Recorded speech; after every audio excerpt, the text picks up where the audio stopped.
Good morning, good afternoon, or good evening, depending on where you happen to find yourself in the world at the moment, and welcome to QS in Conversation Live.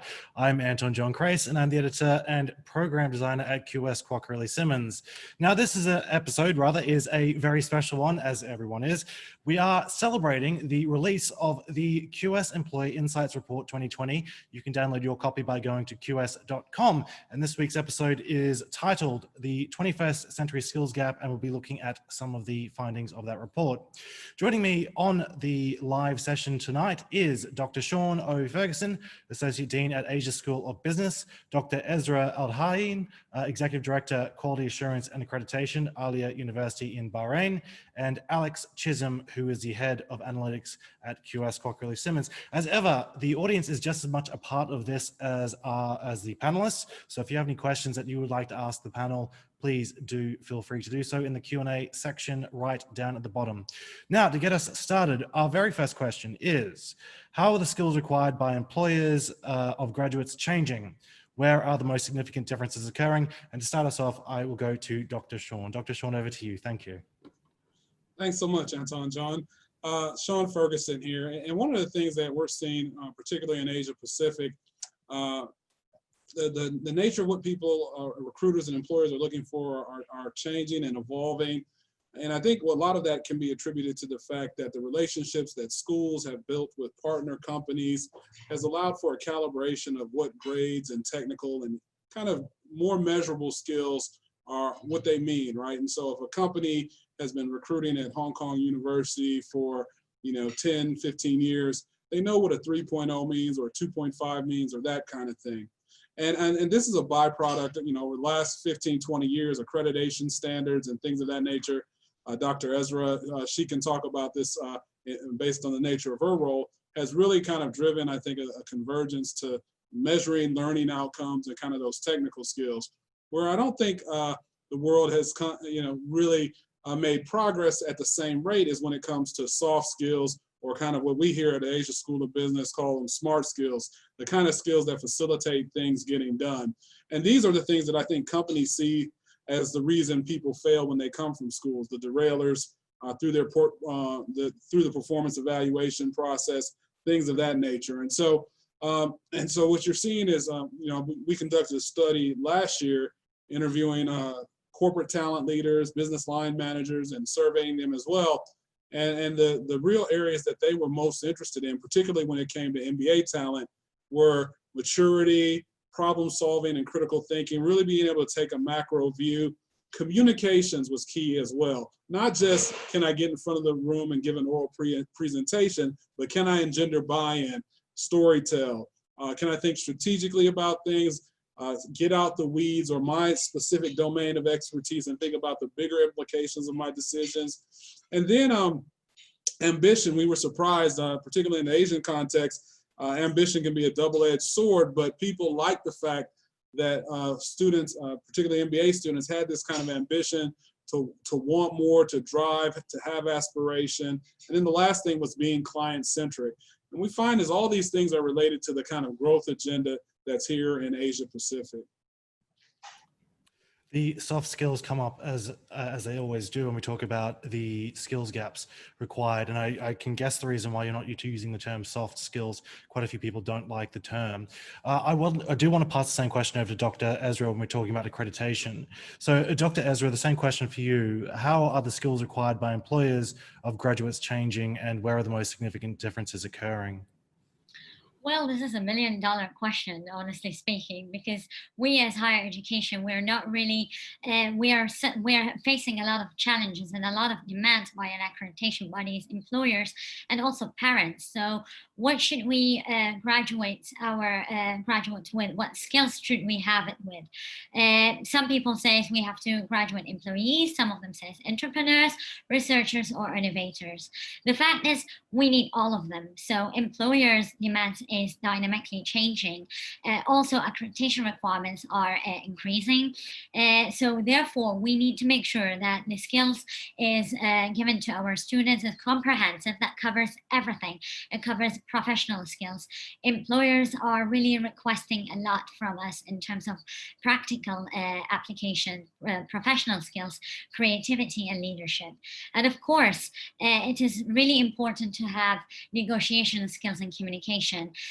So as Dr. Sean mentioned earlier, that they really need strategic skills as well. So all these are requested from our employers. So how we handle this, we handle it by different means, different mechanisms in line with accreditation standards. So we have to make sure that we are fulfilling both accreditation requirements as well as the employer's requirements, and hence ranking requirements. So we ensure that through different mechanisms, which we are going to talk about it maybe later on. Thank you. Thank you very much. And of course, Alex, you contributed to the yesterday's QS Employer Insights Report 2020, which is based off QS data from many, many employers, as well as the International Student Survey. You wrote part of the business school section, and I think that's quite important. So for you, how are the skills required from employers of graduates changing, and where are the most significant differences occurring? Yeah, thanks, Anton, and hello, everybody. QS has always had at its core this notion of employability. And really, since its founding in the early 1990s, there's been this parallel survey going out to now tens of thousands of employers each year. My colleague Gabriel manages this process, and this year he got responses from 13,000 global employers. And we've got a very long questionnaire. We're not going to be able to touch on everything here. We also can't include everything in the report that went out there. But I think what I heard from Dr. Sean and Dr. Ezra really resonates with the responses that we're hearing from these global employers, especially around things like problem solving. And what Dr. Ezra mentioned about the diversity in skills, I think that's really important, because we're talking to all of these employers and we're coming back with a composite that overall these are important, these are not up to standard, and here are the gaps. But we want people with different skill sets. We want people with different talent levels to fill different roles and provide different perspectives within our organization. In terms of how things have been changing, the last 3 years, the top 3 skills have stayed the same. It's been problem solving, teamwork, and communication. But this most recent year in 2020, the #1 important skill was actually communication for the first time. So it jumped from #3 to #1. Now they're all important. We're talking about 1 or 2 point shifts here. But to Dr. Sean's point of view, communication jumps up as there as well. In terms of things that might be bubbling up underneath, we added a few years ago data skills, data analytics skills. And I might be a bit biased here because I like data. I think data is very important. When it first came on the list, it was up there. It came up, I think, as #6 when we first put it on the list 3 years ago, higher than things like leadership, higher than creativity. It's still at that same level, so it hasn't increased in the last couple of years. It actually fell a spot this year to #7. But the gap for data analysis skills is now the smallest it's been in the 3 years on record. Maybe an indication of 2 things. One, that people coming out of university are being better trained in data, so the gap isn't as important right now. Or maybe, just maybe, some of the hype, some of the data-driven skills that are being required, maybe it's more of data literacy versus advanced machine learning, right? So I think all of this is really interesting, and the battle between soft and hard skills, I don't think really is a battle. I think it is more of a balance. So for technical roles, you really want people who can do the work. They have to be able to do the work, but you want them to be able to do the work without alienating their coworkers and their managers and people within their organization and their clients. And on the flip side of this, for the less technical audience, even these roles are being asked, though, to make data-driven decisions, to bring data to the decision-making process. So it'll be interesting to see where that goes from here. So it's a very interesting finding that communication has hit the top required skill or desirable skill for employers, because part of the employer survey, the employer insights report that we've produced, was actually conducted from surveys from February and March prior to COVID-19. So if the expectation is that COVID-19 has exacerbated a lot of the communication gaps that we have. In fact, it doesn't seem to have been the case, but I anticipate that next year, the 2021 report would show that even further.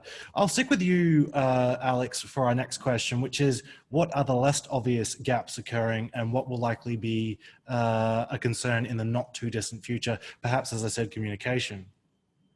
Yeah, and I think that's an important distinction as well. So I'm glad you brought it up. So we had 13,000 employers from early February through early March, right in the global thick of things in terms of the spread of this pandemic around the world. The most interesting question I think that we had in there was asking employers about the economic conditions, and looking at what they were saying at the beginning of February versus the beginning of March was horrifying from a data point of view, and the implications for both universities and for graduating students this spring. We also did a follow-up survey over the summer where we got 100 or so responses to see this post-COVID world. I'll talk in a little bit about the resiliency and the flexibility needed in this new environment, but I think you're right that soft skills, are going to be up there.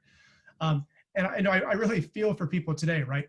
We're balancing work deadlines, we're balancing shrinking consumer spending and client pools most likely.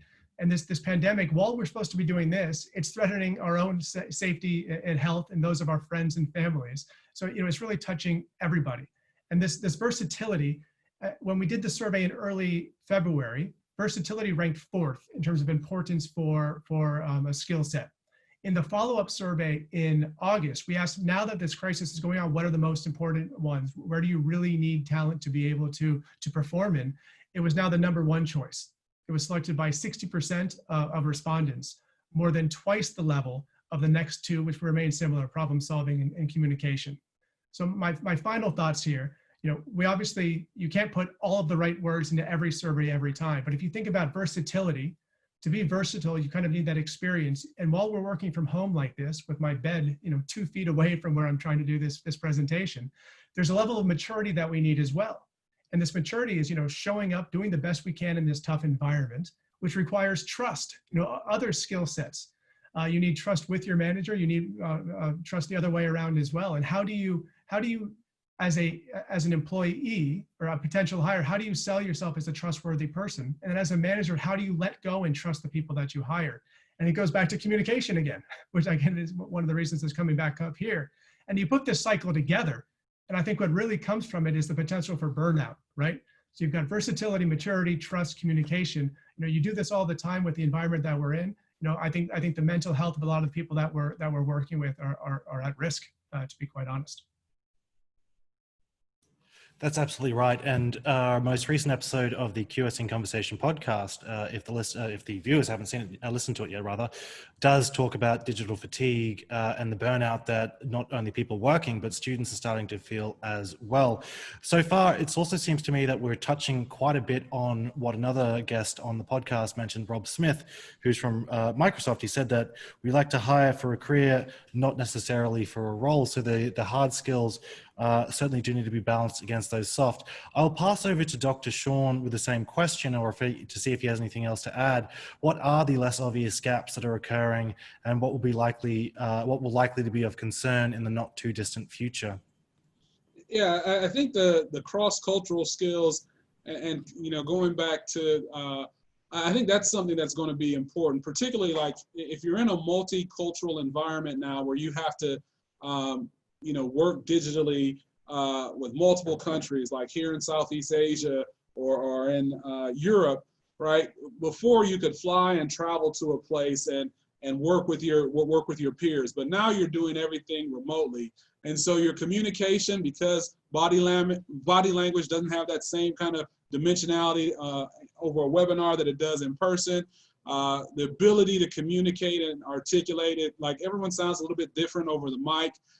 People's Wi-Fi connections different, so that crispness and ability to kind of articulate and connect really can help make an impact. One of the things that I tell students is that it doesn't matter how smart you are, it matters how much you can articulate, right? So, an example I always use is you have a utility index of about 100 points for intelligence, but you can only communicate or get 25% across. If someone only has 50 points of intelligence and they could communicate 100% of it, they're going to look twice as smart as you.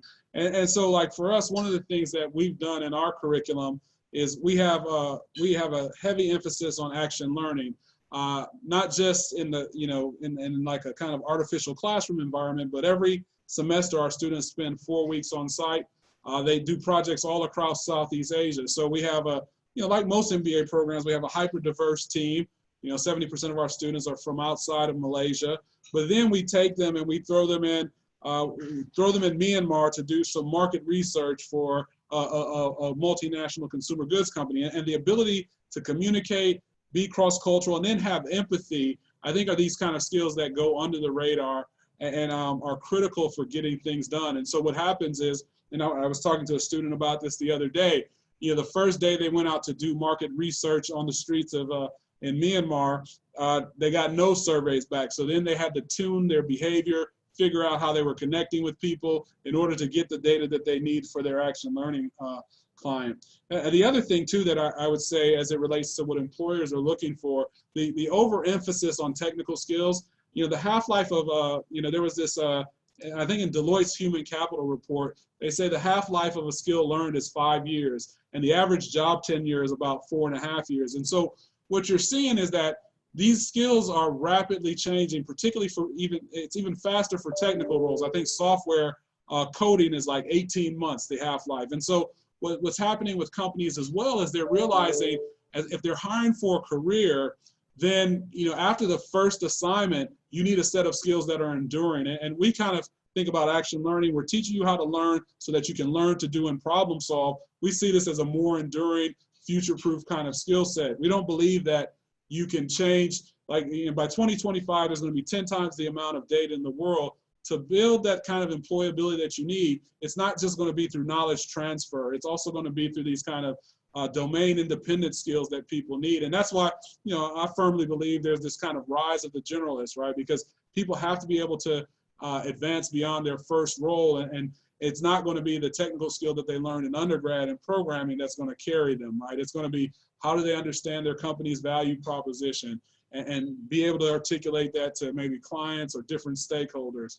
And so this is what we really see that's going on with our recruiters and the feedback that we're getting from them.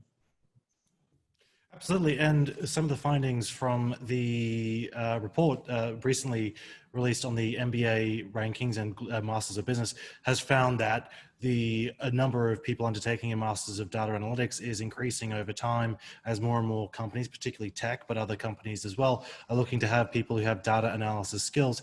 I'll pass over to Dr. Ezra to ask the same question, and the audience is more than free to ask a question through the Q&A as well. For you, Dr. Ezra, what are the less obvious gaps that are being experienced, and where will the concerns in the not too distant future be? I would say one of the gaps that self-learning skills is really lacking, meaning that the students will be independent in carrying on their lifelong learning skills.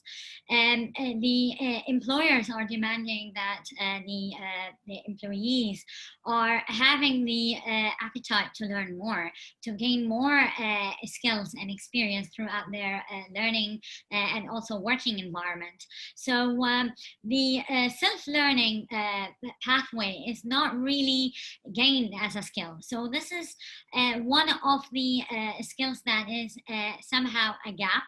The other one, I agree with both Dr. Sean and Alex about the communication skills. Communication skills is one of those skills that is still a gap, despite that it has been raised at multiple occasions.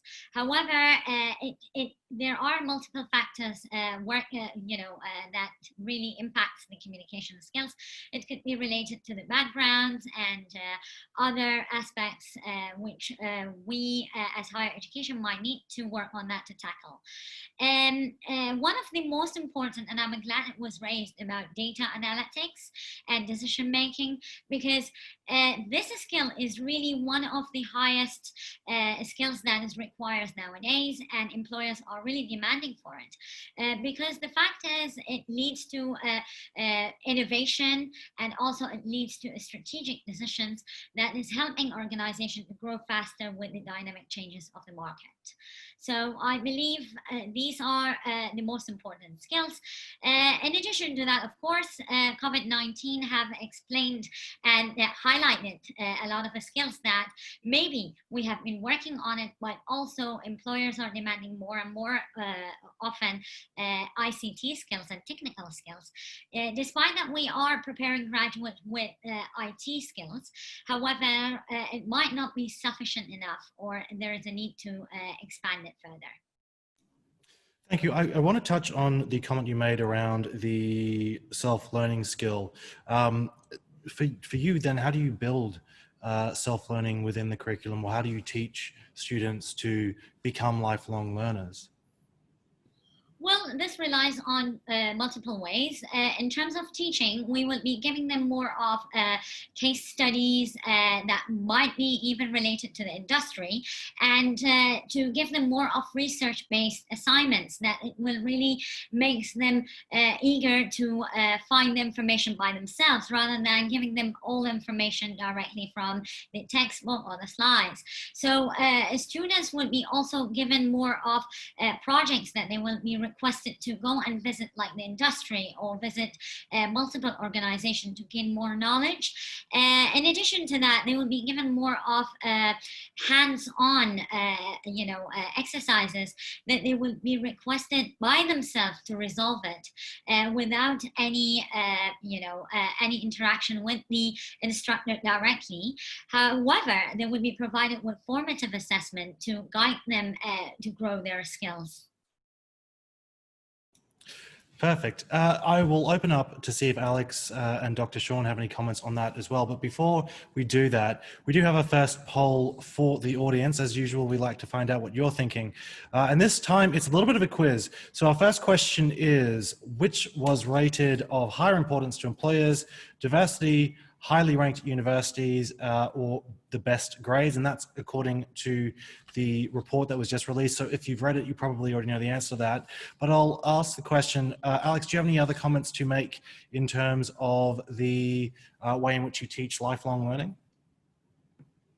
No, it's just that I completely agree. And I'm sure for people that have children, this is what you want to encourage, right? I don't really care what my kids learn at any given moment, but I want them to have that ability to jump between different things and sort of pick up and feel comfortable experimenting in ways that might feel uncomfortable for them.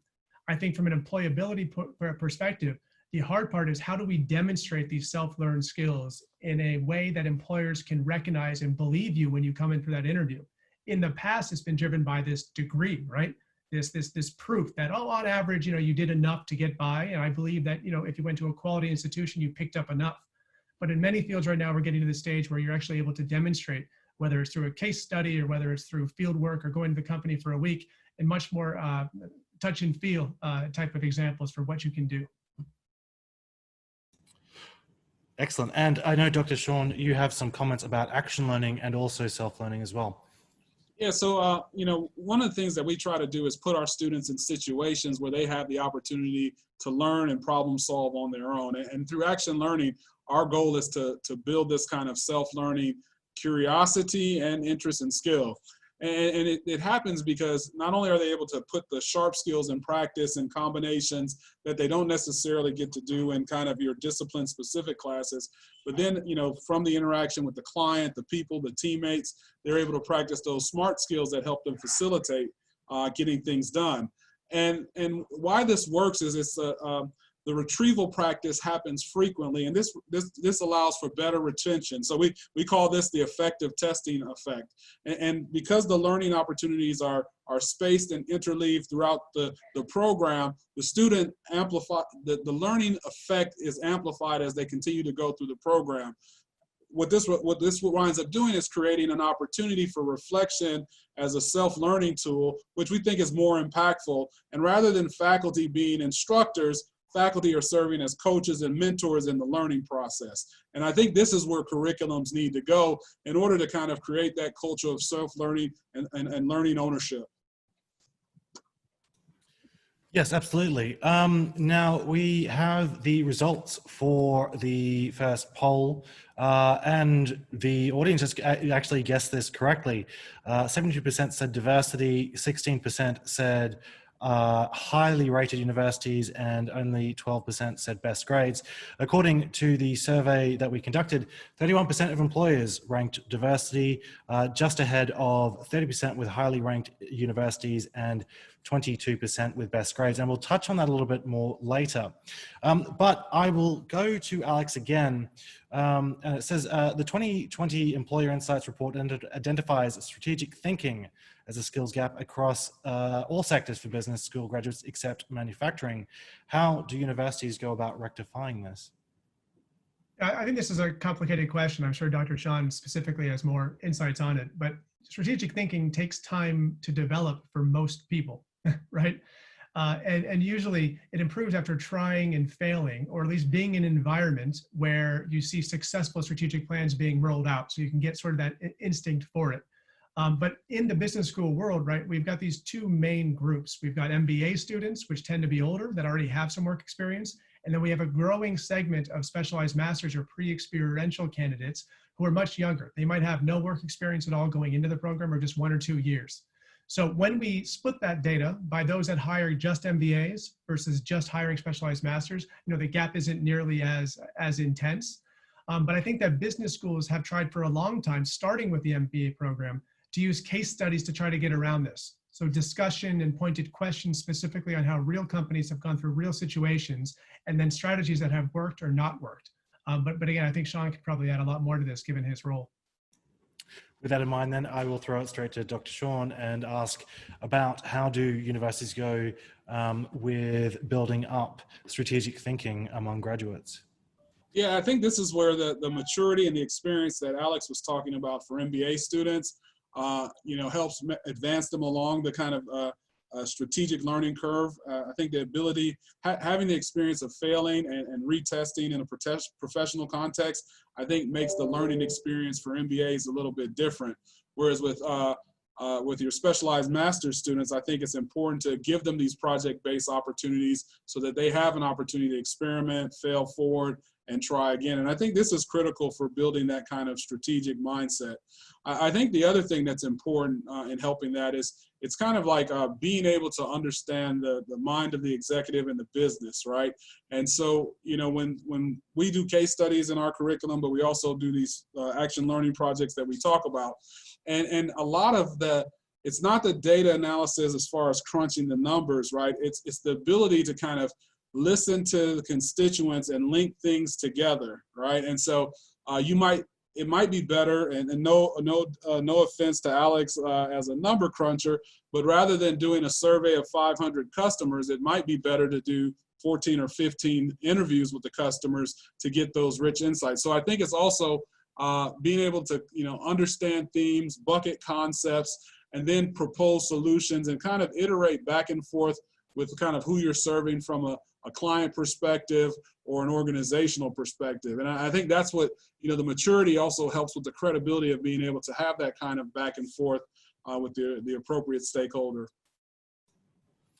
Yes, and Dr. Ezra, for you, how do you believe that universities can go and assist in improving critical thinking among business school graduates? Frankly speaking, I think this is the role of accreditation somehow. Accreditation will play a vital role in redesigning their programs and their curriculum in terms of making sure that the learning outcomes that they are gaining is really designed in a way that really facilitates the graduates to be graduating with the appropriate skills, including strategic thinking and creativity. And there are multiple mechanisms that could be developed by the higher education institutes, like the assurance of learning mechanism that really assesses the progression between year one and until the graduation stage, to make sure that the graduates are really obtaining the appropriate skills across the 4 years of experience in terms of undergraduate programs, and also in terms of the master programs as as Dr. Sean and Alex mentioned earlier, that mainly the postgraduate programs are equipped with students that they are mature. However, there is something new and it might be helpful. Extending a relationship with industry is useful. It creates a better impact on the students and the experience. So if there are a relationship with the industry where the students can be placed in the industry for a certain time frame, like an internship or a placement, this will be helping the students to grasp those skills, because they will be working more directly with employers, and this will help them to gain the strategic or practice the strategic and creative thinking. In addition to that, I believe inviting guest speakers or members from the industry to give some sort of short of seminars to students, help them to gain insight of those skills and also build up their confidence in contributing in such events. So I believe there are multiple ways. It's not only the teaching or the design of the curriculum or the assessment. I think that we must go beyond that now. And like I said, building up a relationship with the industry really helps. And inviting guest speakers is one of those crucial points that we should work on. Very much. The thing I would like to add to that, I know that at last year's QS Apple conference in Fukuoka, one of the big points that came out is giving students the opportunity to fail in a safe environment and ensuring that students can make a mistake and learn from that mistake as much as they can. And then that can in and of itself be used to build up that critical thinking as well as other skills such as resilience, which we've already discussed. Now, as we've already asked the audience and they have correctly guessed, the employer survey identifies that only 1/5 of employers prioritize grades, while 2/3 prioritize diversity and also professional experience. Dr. Ezra, what opportunities does this present universities, and how can they go about providing and proving it as well, that is professional experience? I would say in terms of professional experience, universities should think beyond their academic programs. They must, like I said earlier, they must extend their relationship with industry. This is one of the points that there is a lot of emphasis on. In addition, they might consider realigning their programs with professional certifications, which gives the students the feeling and also gaining the required skills of the professional experience. By aligning their academic programs and also their curriculum with professional certifications that are well known and required by employers in the market, allows these students to practice the professional aspect of any skill or any related certification related to the field. So it prepares a graduate ready to the market with both a bachelor degree or any academic degree as well as a professional certificate. Perfect, thank you very much. I'm going to pass over to Alex to ask the exact same question, is what opportunity does the prioritization of professional experience present for universities, and how can they go about providing that? Yeah, I think, I'll go back to my view of business schools, which is where I'm most comfortable. And you can think of a lot of things like internships and simulations, a high proportion of the classwork being done in group work and on teams, team competitions. All of these things are sort of setting up those safe opportunities to fail, like you mentioned earlier. And I think thinking about this from the other side as well, not just from providing them opportunities to feel like you're in a real environment, but also we need to think about what students are expecting from institutions when they're going into school. And this is university level as well. Typically they want to come out and they want to have an institution that can help them with high employment rates. They want to get placed. They want to keep the time to get that job as short as possible. And they want to be able to go into an industry that they want to go into. We've read too many articles and too many stories of people that have got these undergraduate degrees. They want to go do something in one field and they're forced to go in something in the other. And this can be, again, pretty challenging for people. So I think the support you would get from students at any level of education that are going to give that professional development opportunities are going to align with these goals.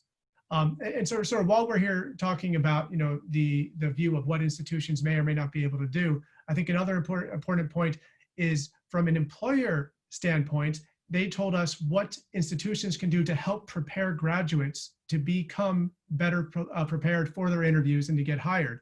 And the top ones that came out with this are, you know, just a basic one, you know, reviewing CVs and personal statements. So having support for people to be able to do this.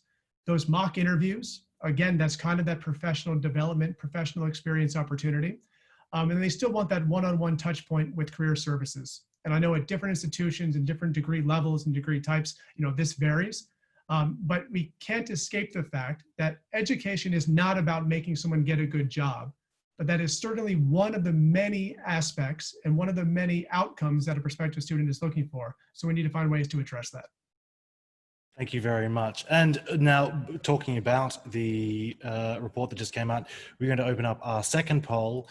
The question for that is, which skill was of more importance to employers? So sort of similar to the first one. Is it leadership, resilience, creativity, or flexibility? So put your answers in there, what do you think that is. In the meantime, I am going to ask the same question to Dr. Sean. In terms of with professional experience, what sort of opportunities are available for universities and how should they go about providing those opportunities for students? So I think, you know, providing those opportunities for students, I think I want to kind of twist this question up upon its head, right? Because I think the whole model of education is that you equip people one time in their life or two times if they get a graduate degree for everything that they're going to need in the future. And I don't think the world is going to be like that. And so when I think about education, I think it's going to be lifelong and digital. And I think people are going to go through multiple phases throughout the course of their career, many acts in their life, that is the play.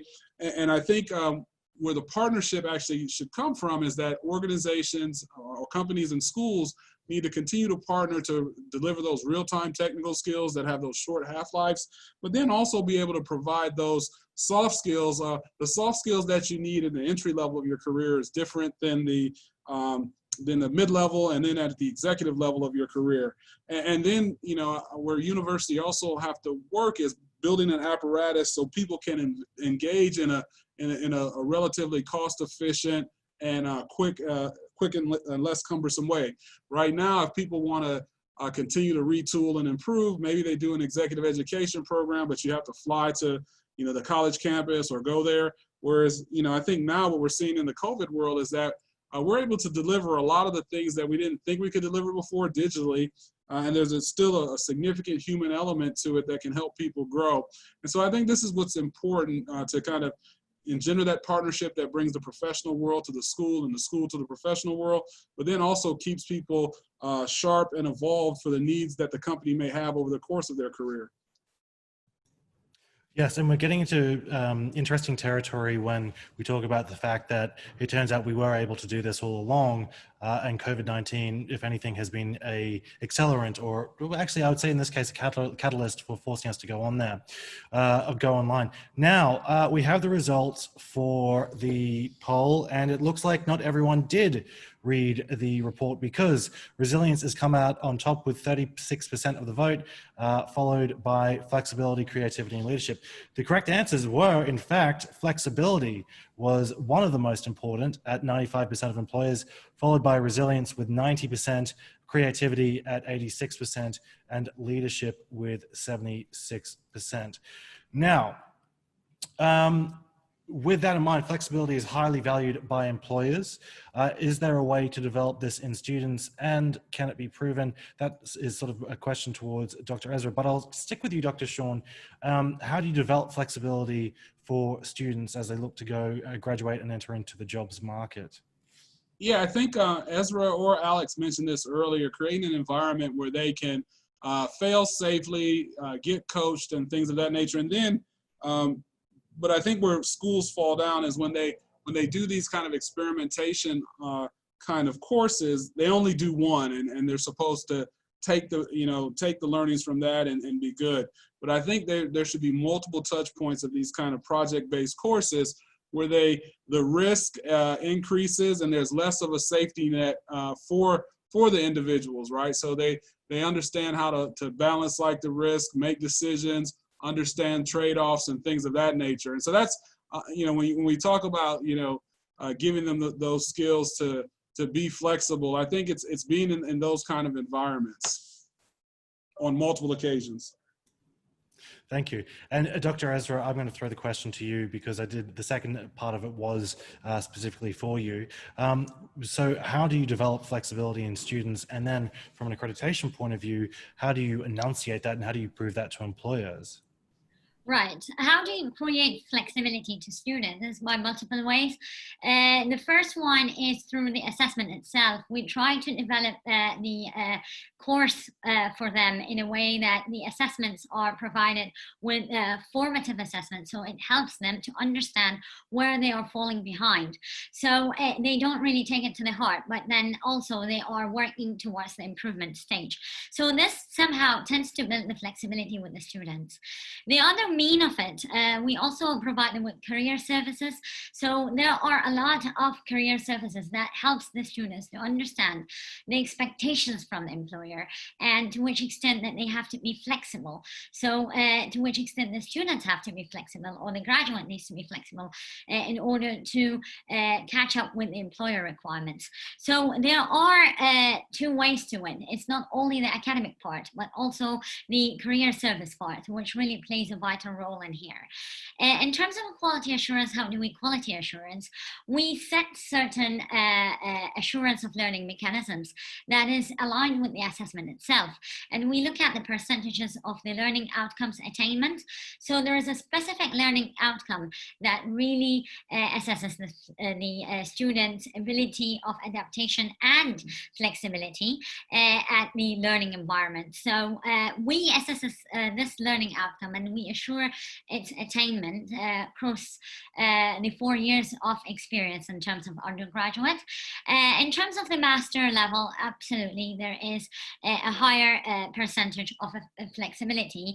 However, there must be some sort of also, capstone projects that helps the students to work with the industry and understand the environment from, like what Dr. Sean mentioned earlier, to understand it from a different angle. So this is how we handle it at a higher education. I'll stick with you. I want to ask another question because we are often talking about the learning on the job and a lot of the skills that are being taught while we learn.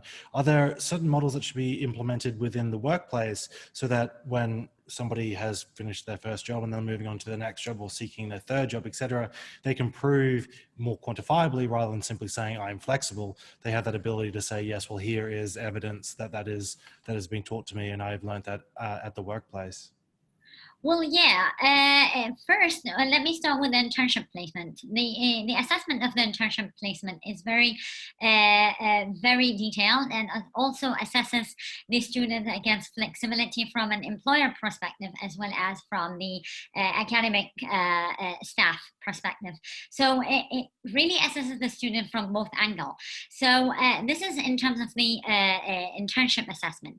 But then we also measure the employment rate. So we triangulate the graduates' attributes against the employment rate. And we look at it from the percentage of employment as well as the satisfaction rate of the employers with our graduates.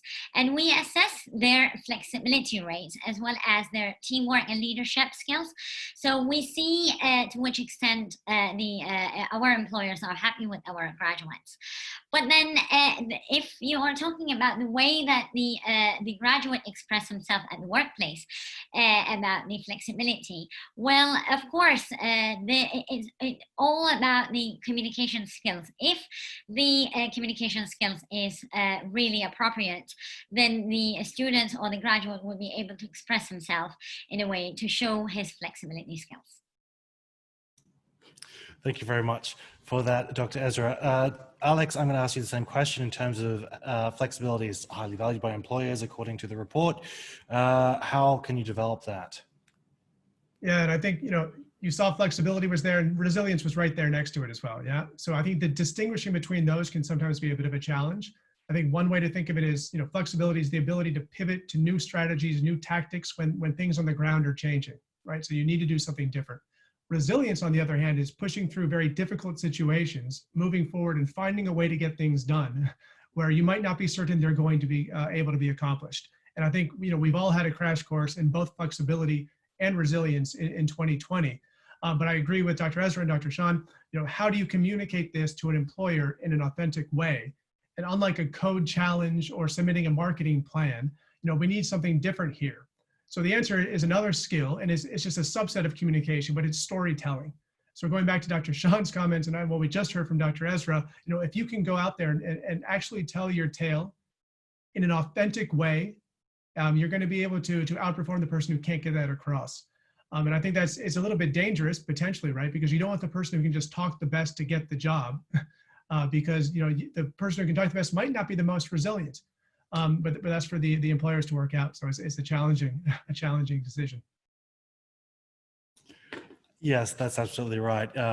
In terms of the presentation skills, I mean, I have been fortunate in most of my job interviews, but I always find it very frustrating that when you have the presentation effectively, and that's where that your employer is choosing whether or not to employ you, it can sometimes mean that if you get a little bit nervous, you just fall down because of that. And if you don't have a very strong CV that can surpass any of those presentation skills, then that's a problem.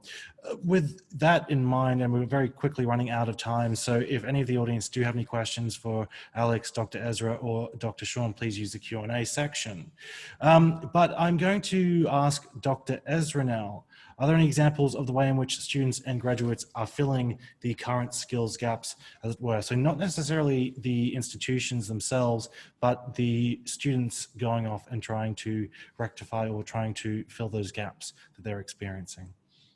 Yes, absolutely. As I mentioned earlier, that self or lifelong learning skills is really important. So one of the things that we have been working on in trying to help our students gain is the self-learning and lifelong learning skills.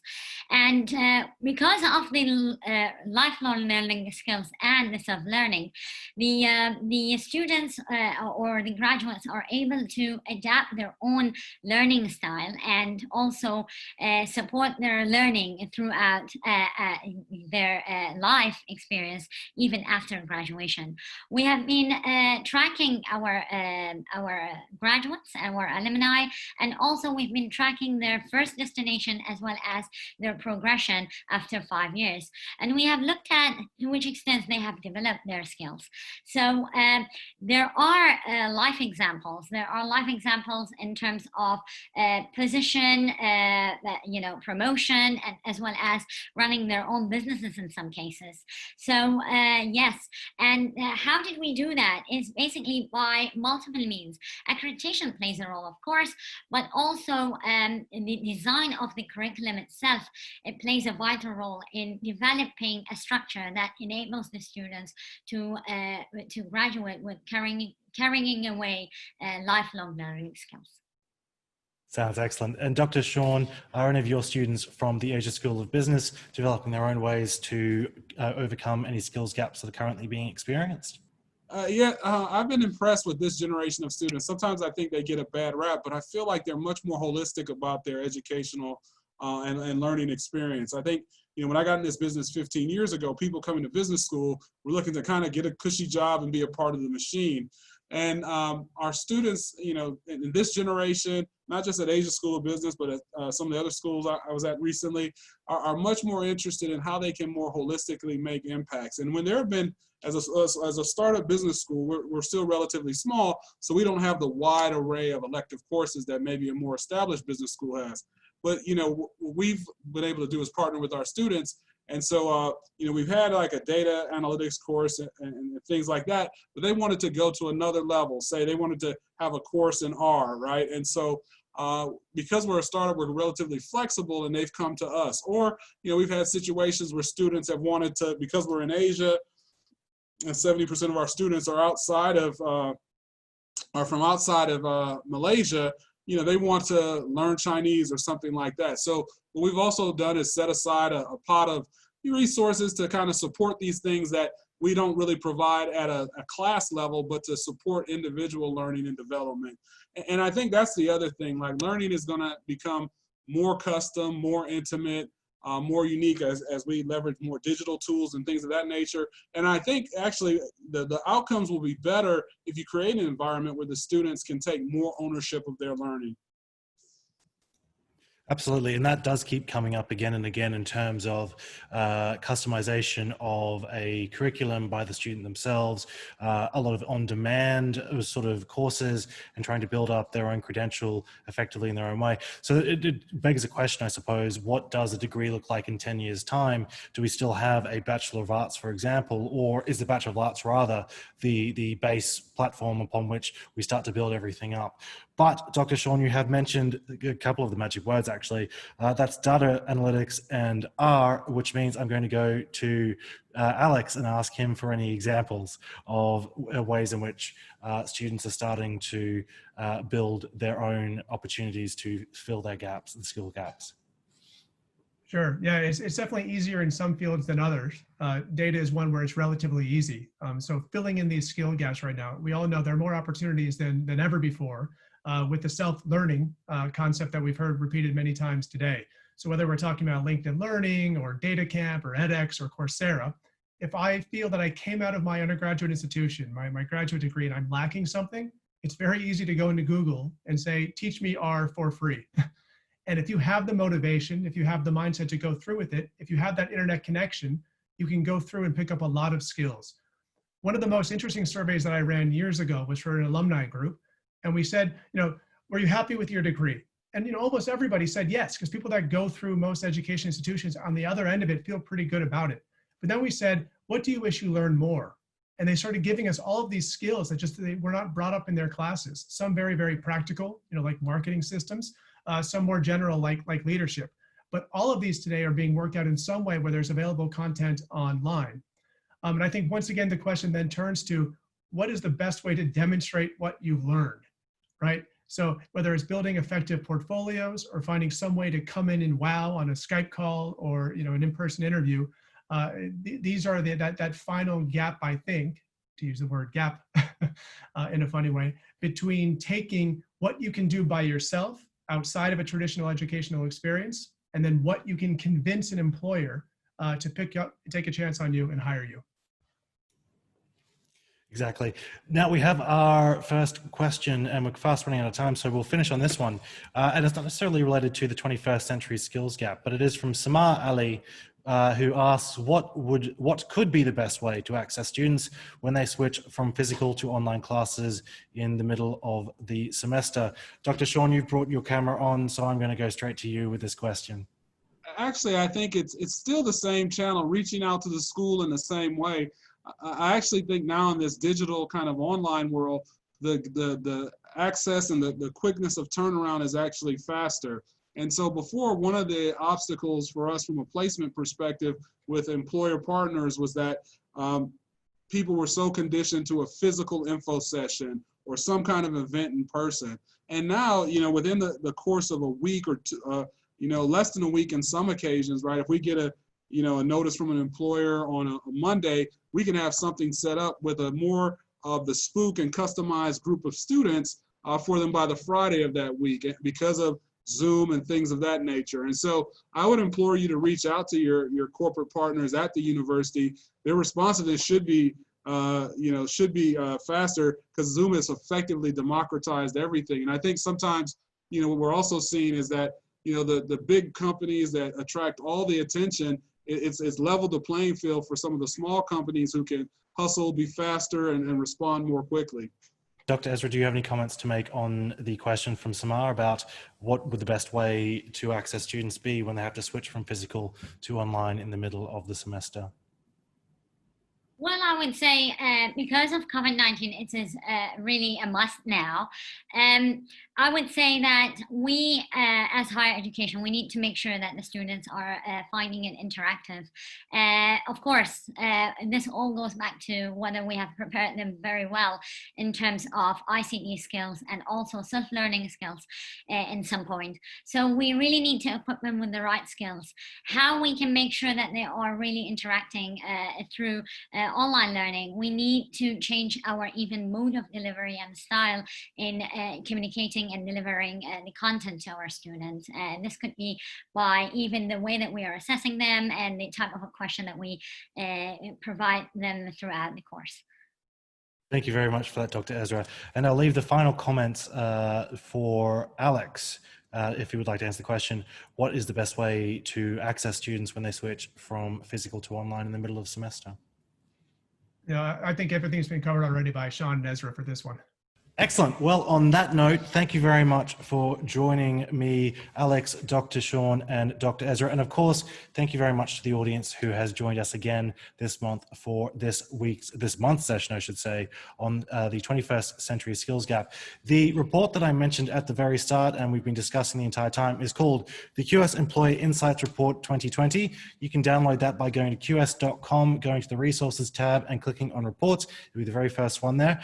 There is also another really great report on the MBA and business master's rankings that has just been released. The rankings came out the other day and the report has only just come out. Please make sure you download a copy of that. If you are enjoying this sort of content as well and you'd like to have it on the go, we do have the QS In Conversation pod, which you can access from qsinconversation.com, or alternatively on Spotify, Apple, and wherever else you choose to get your podcast. And finally, we do have several other sessions coming up, large conferences. We've just finished our Maple conference. You can still access that at qsmaple.org. We still have a very special price ticket. You can access all that content on demand for the next almost 30 days. And of course, we have Apple coming up in November, which will be looking at climate action and resilience within higher education. But once again, thank you, Alex, Dr. Sean, and Dr. Ezra. And thank you very much to you for joining me as well. And on behalf of the team, good night.